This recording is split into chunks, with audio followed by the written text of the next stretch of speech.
Terapi penyakit hati ini tidak cukup hanya dengan mendengarkan tausiah dari para ulama, tetapi melalui riyadhah dan thariqah dalam ilmu tasawuf. Dan tentunya harus di bawah bimbingan seorang mursyid atau guru sufi. Tentu saja hal ini memerlukan keseriusan, melewati amal yang cukup berat untuk ukuran orang-orang sekarang, dan butuh waktu yang lama, guys.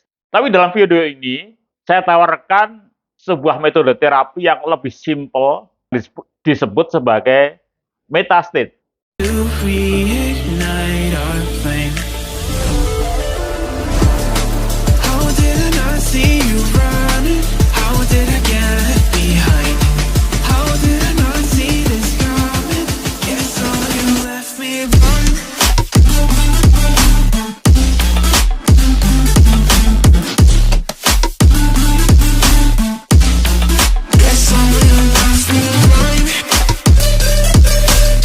Assalamualaikum warahmatullahi wabarakatuh. Hai guys, ketemu lagi dengan saya, trainer Amir Faisal.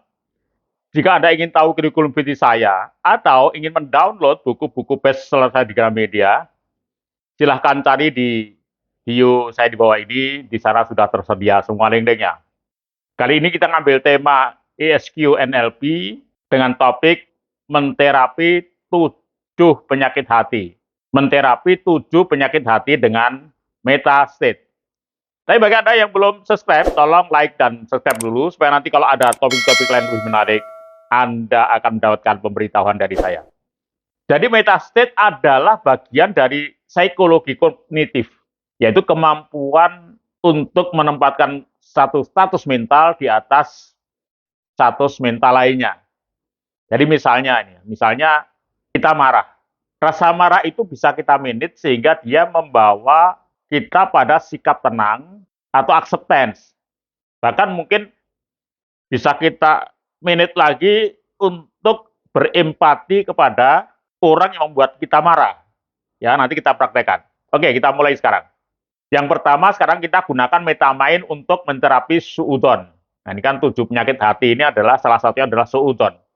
Jadi mengatasi suudzon atau negative thinking ini bisa dilakukan dengan cara mengubah makna. Ya, mengubah makna yang kita berikan pada sebuah kejadian atau mengubah persepsi kita pada seseorang, ya, seseorang kita suudzoni tadi. Karena suudzon itu berasal dari pemikiran tadi itu, dari persepsi tadi itu. Seorang pakar bernama Profesor Alfred Korzybski, dia mengatakan the map is not the territory.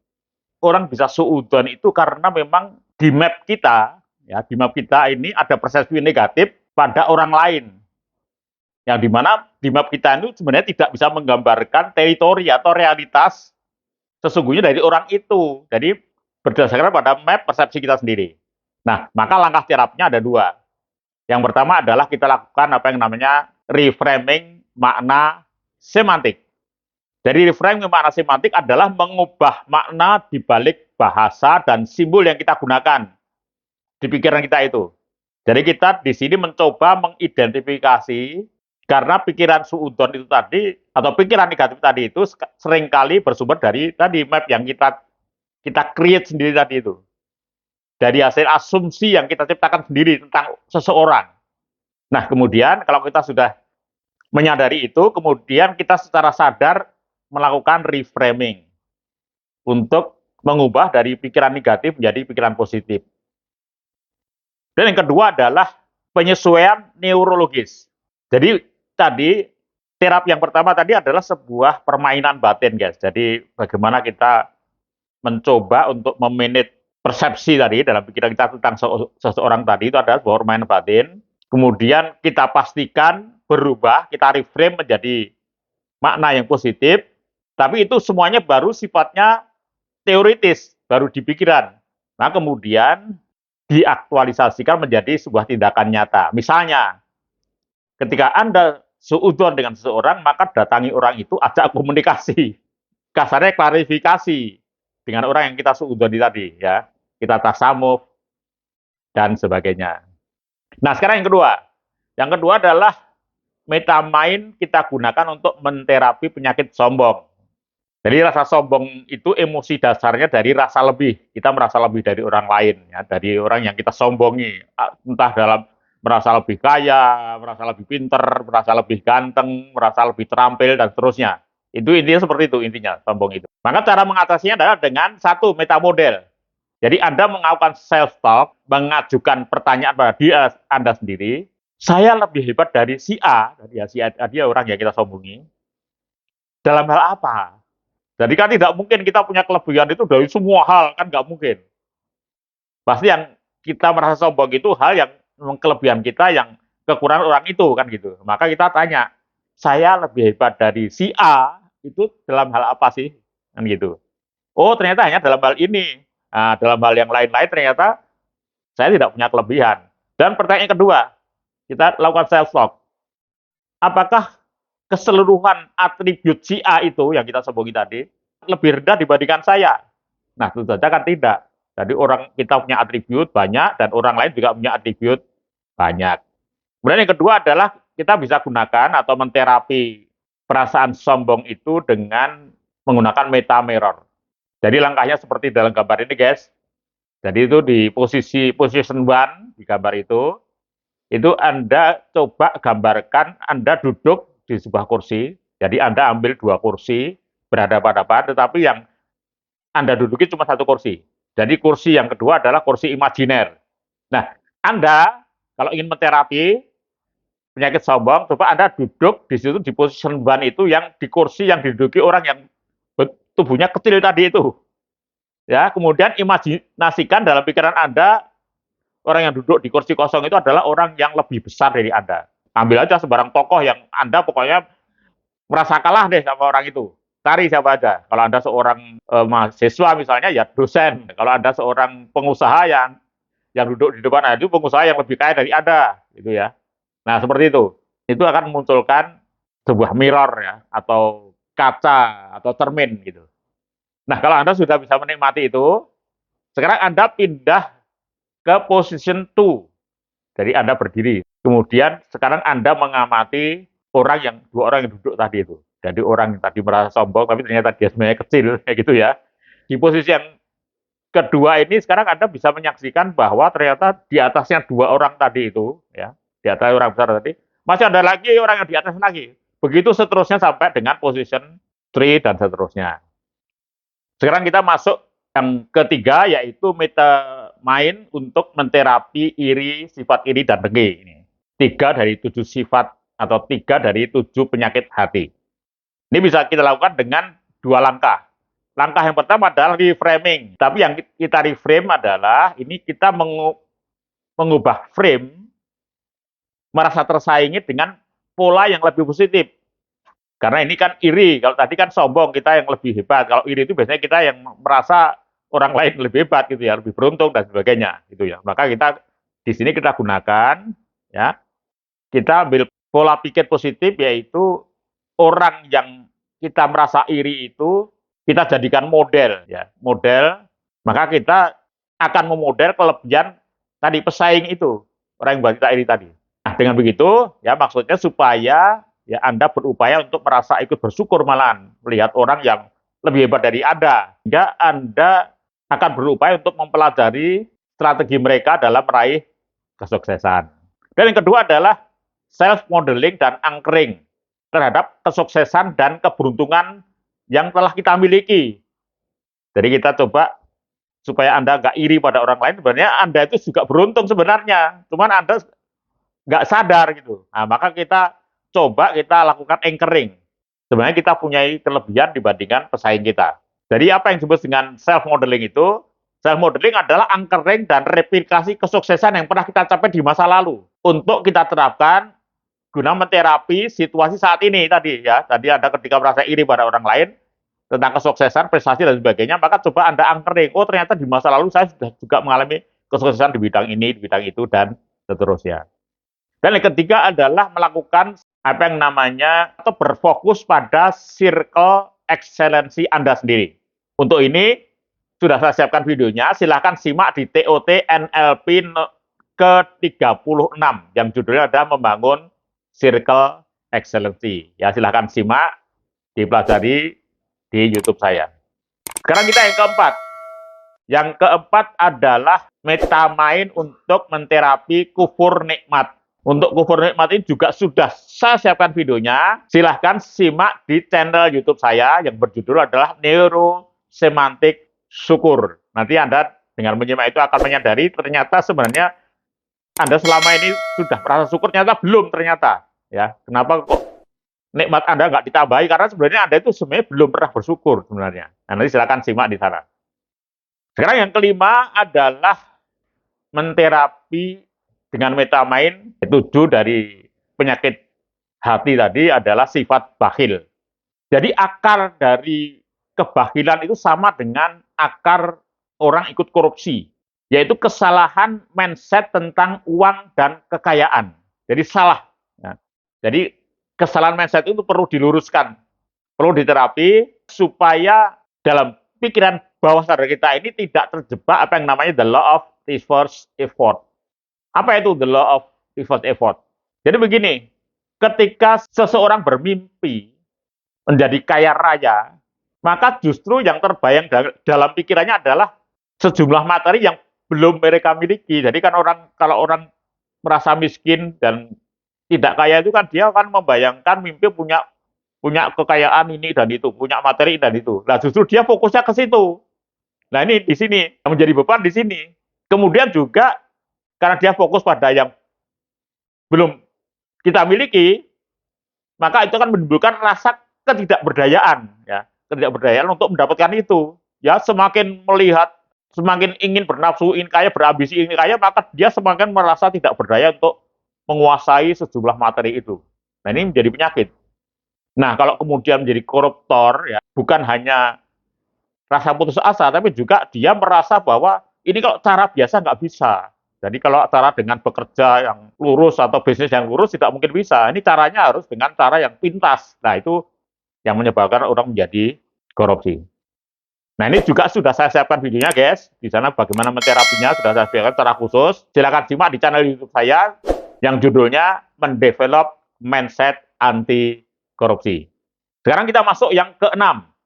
Jadi metamain untuk menterapi satu dari penyakit hati, yaitu rasa syuk.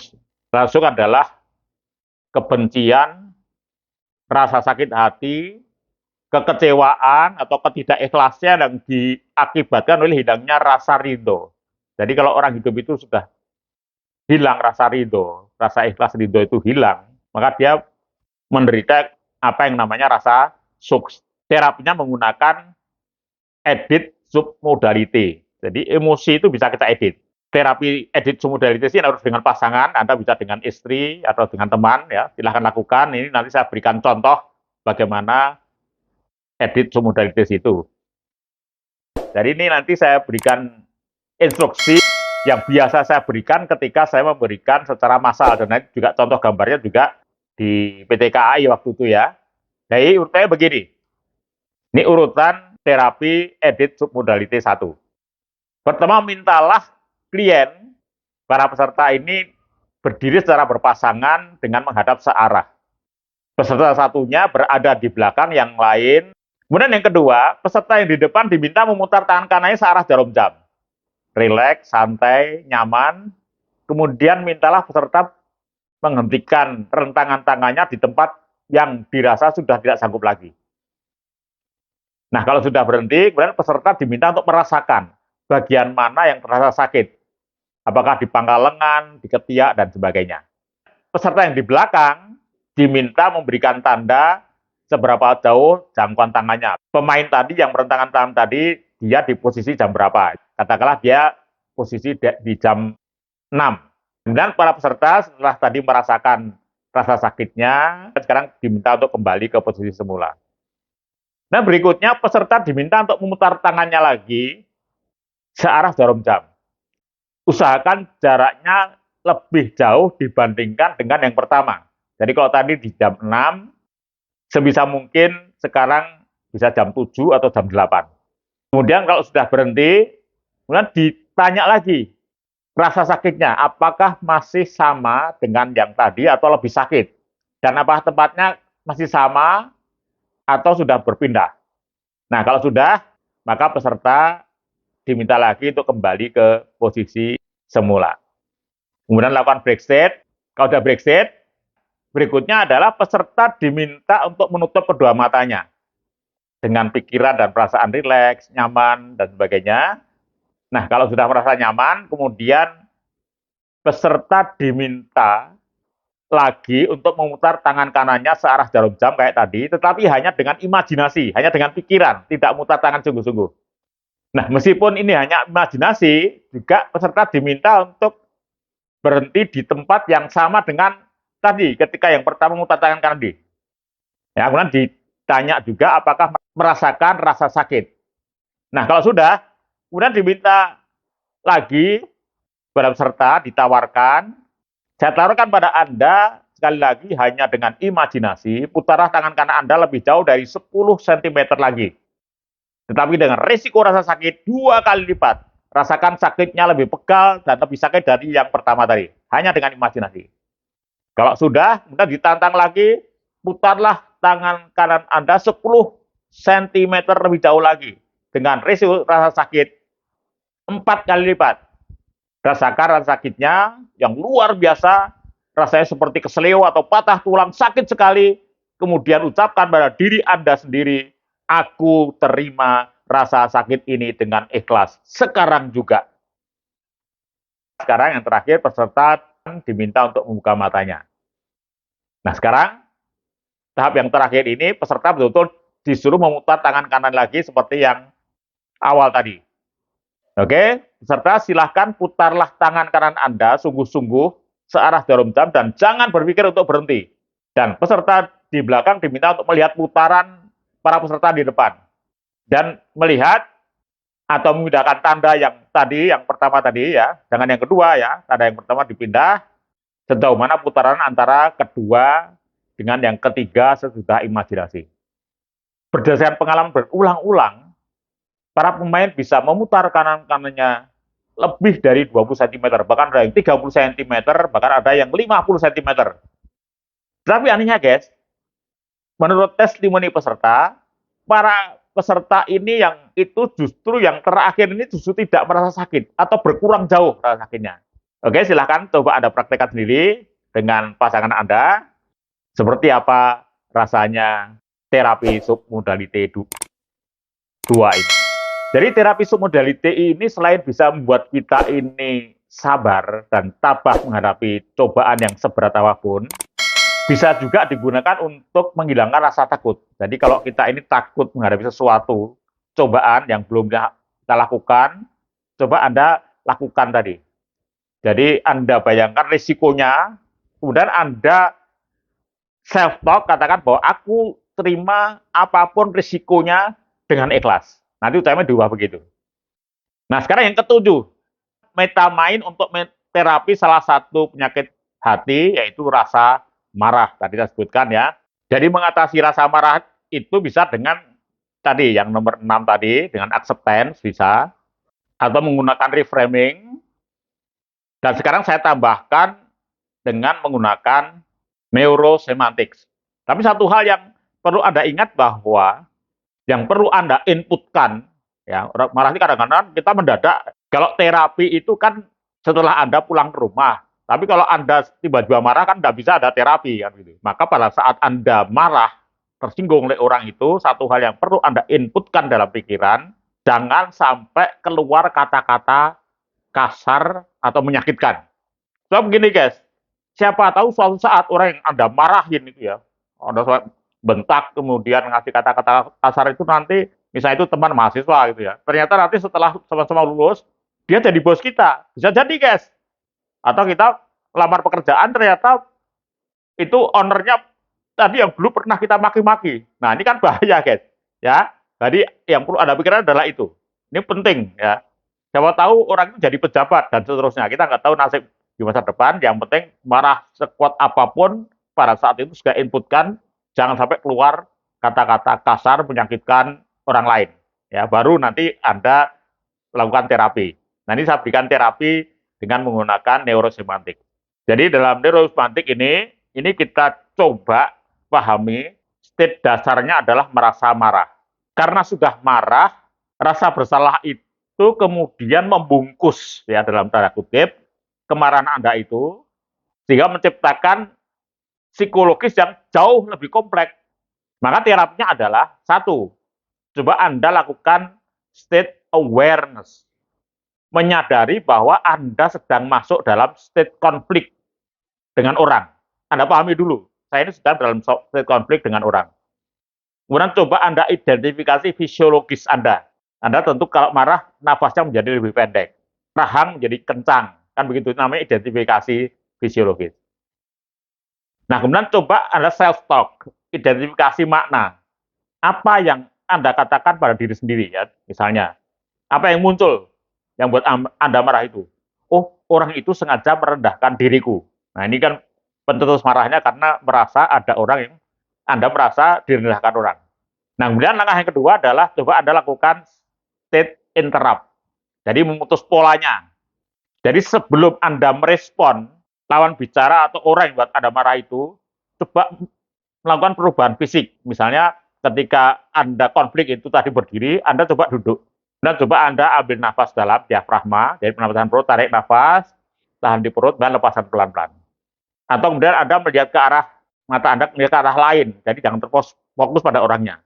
Nah, ini akan mengubah proses neurologis Anda. Kemudian yang ketiga adalah ciptakan resourceful state.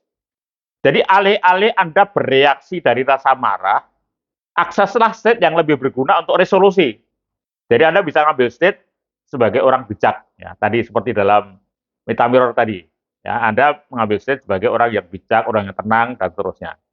Kemudian juga Anda bisa lakukan anchoring ya terhadap perasaan Anda sendiri ketika Anda pernah menjadi orang yang merasa tenang. Kan pernah kan? Coba Anda anchoring. Nah, kalau sudah masuk, ya sudah masuk emosi itu sudah mulai menenangkan Anda, maka sekarang gunakan pikiran tingkat tinggi. Katakan pada diri sendiri, saya ingin menghadapi rasa marah ini dengan tenang dan bijak. Karena Anda sudah siap tadi sebagai orang bijak. Nah, sekarang Anda coba self-talk, Anda katakan, saya akan hadapi konflik ini dengan sikap bijak. Nah, di sini ketenangan dan bijak itu menjadi frame Anda yang baru ya. Tadi kan frame marah, sekarang frame yang baru. Nah, sekarang yang langkah keempat, lakukan juga, bisa juga Anda lakukan reframing. Jadi begini, kenapa kita menggunakan reframing? Karena jika Anda mengubah makna, ya, frame-nya Anda ubah, maka otomatis state Anda akan berubah. Karena begitu ya, frame yang lama, bingkai yang lama, tadi kan Anda marah karena Anda tersinggung harga dirinya. Jadi dia sedang menyerang harga diriku. Itu menimbulkan, frame itu menimbulkan memicu state defensif. Nah, sekarang Anda buat frame baru atau bingkai baru. Anda self-talk dalam pikiran Anda, dia itu sebenarnya bukan menyinggung harga diri saya, tetapi dia sedang kesulitan membangun rasa percaya dirinya yang takut tersaing oleh saya, oleh diriku. Nah, state yang baru ini akan memicu state namanya empati yang bisa untuk pemecahan masalah. Jadi Anda menjadi kasihan pada orang itu malahan. Oke guys, jika 7 terapi penyakit hati tadi sudah coba Anda praktekkan, Anda lakukan, tapi ternyata tidak banyak mengubah, maka Anda memang perlu ikut coaching and terapi, ESQ, NLP, offline ya guys, ketemu dengan saya minimal 8 jam. 8 jam itu cukup untuk memberikan basic pada Anda, dan setelah itu nanti Anda bisa saya bimbing lewat online. Nanti setiap peserta akan mendapatkan buku ini guys. Buku ini hampir 250 halaman, isinya praktek semua. Dan nanti Anda akan saya ajarkan, dan terapi-terapi yang belum sempat kita perhatikan dalam coaching ketemu saya, nanti bisa Anda praktekkan dengan pedoman buku ini. Buku ini adalah sebuah buku tutorial. Jika Anda ingin terapi, menguasai terapi-terapi, menggunakan MetaMind, Anda bisa mengundang saya. Silahkan kontak saya di WA 0815-769-8288. Sekali lagi silahkan kontak saya di 0815-769-8288. Anda tidak usah ragu-ragu guys, Anda pasti sanggup mengundang saya karena saya tidak komersial. Saya hanya ingin berbagi ilmu, mudah-mudahan bisa memberikan manfaat bagi banyak orang. Oke, sampai ketemu lagi. Sekian. Assalamualaikum warahmatullahi wabarakatuh.